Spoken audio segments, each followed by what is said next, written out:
아니, 내가 평생 자식들 뒷바라지하고 이제 좀 쉬려는데 갑자기 매달 20만 원, 30만 원씩 건강보험료를 내라고요? 이게 무슨 날벼락입니까? 여러분, 혹시 남의 일 같으신가요?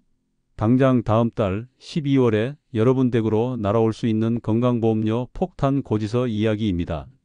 지금 당장 건강보험료 확인 안 하시면 12월에 정말 큰일 날 수도 있습니다.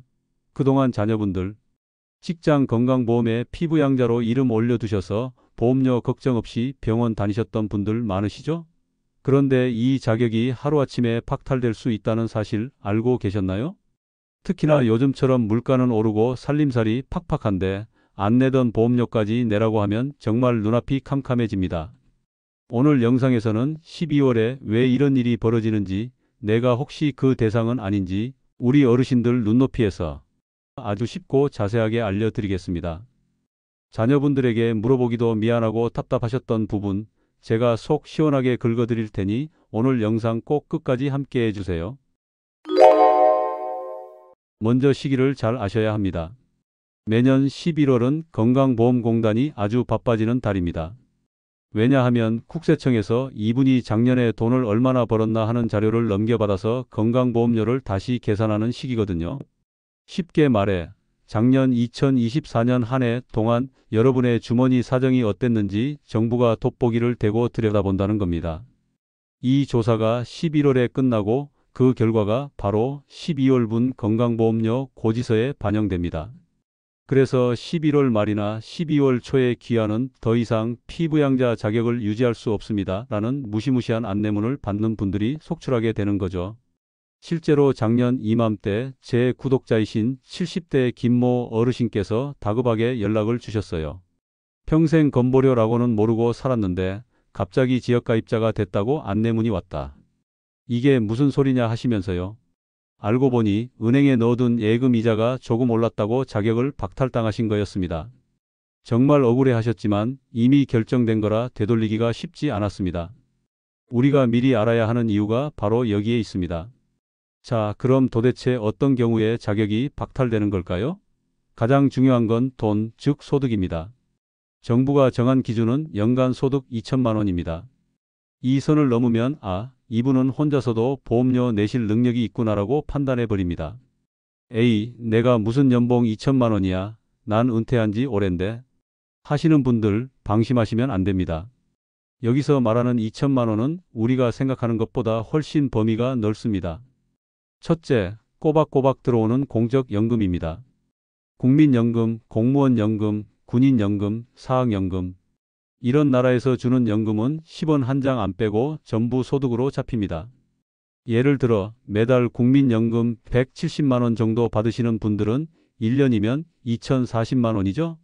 다른 소득이 전혀 없어도 이 연금 하나 때문에 피부양자 자격이 바로 박탈됩니다. 평생 열심히 일해서 연금 좀 받나 했더니 오히려 크게 독이 되어 돌아오는 셈입니다. 참 야속한 노릇이죠.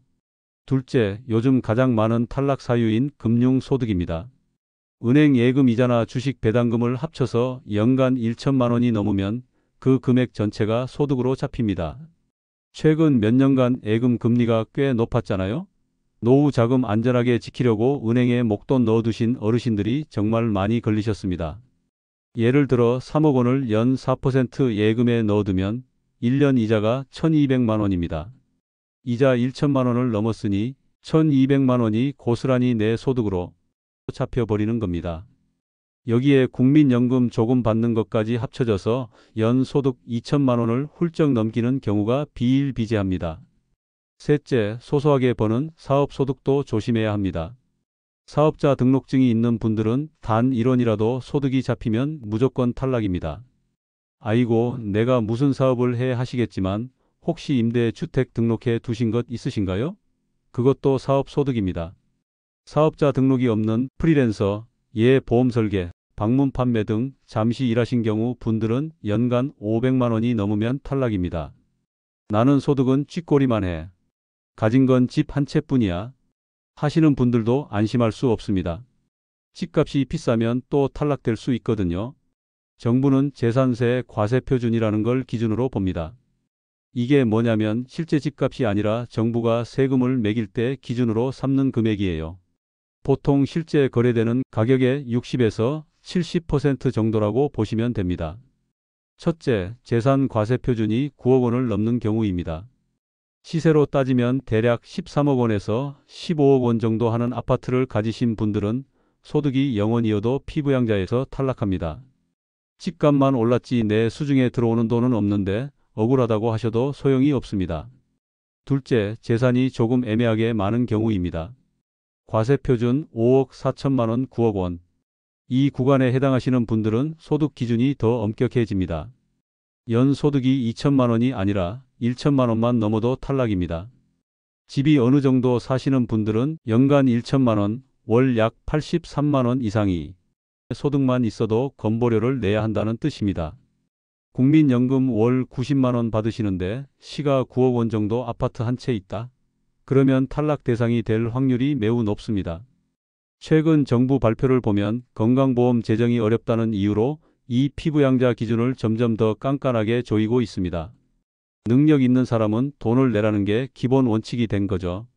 실제 사연 하나 더 들려드릴게요. 서울에 사시는 68세 박 여사님 사연입니다.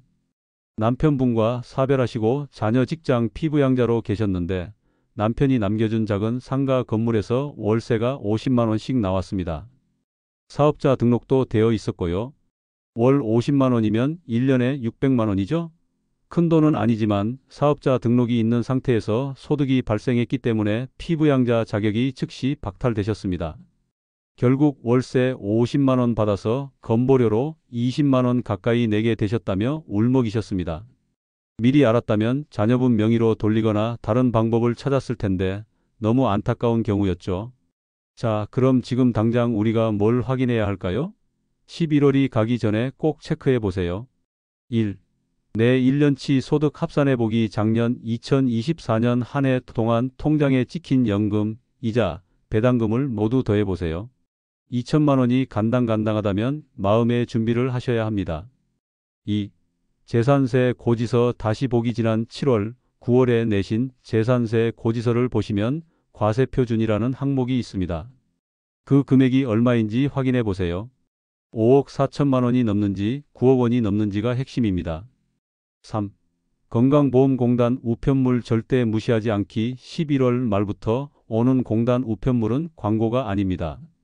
꼭 뜯어서 내용을 확인하시고 이해가 안 가시면 자녀분들에게 바로 보여주세요.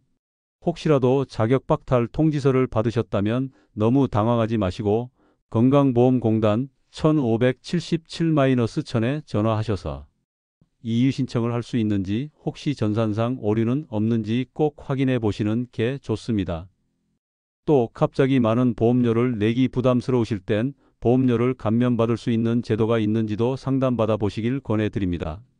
오늘 이야기 들으시면서 아이고 머리 아파. 늙으면 그냥 조용히 살게 해주지 뭐 일이 복잡해 하시는 분들 많으실 겁니다. 맞습니다. 평생 열심히 사신 우리 어르신들 좀 편안하게 해드리면 좋을 텐데 제도가 참 야속할 때가 많습니다. 하지만 여러분, 모르는 게 약이 아니라 이제는 아는 게 힘이고 아는 게 돈인 세상입니다. 오늘 제가 말씀드린 내용 주변 친구분들과도 꼭 나누시고 미리미리 대비하셔서 12월의 불청객, 건보료 폭탄을 현명하게 피하시길 바랍니다.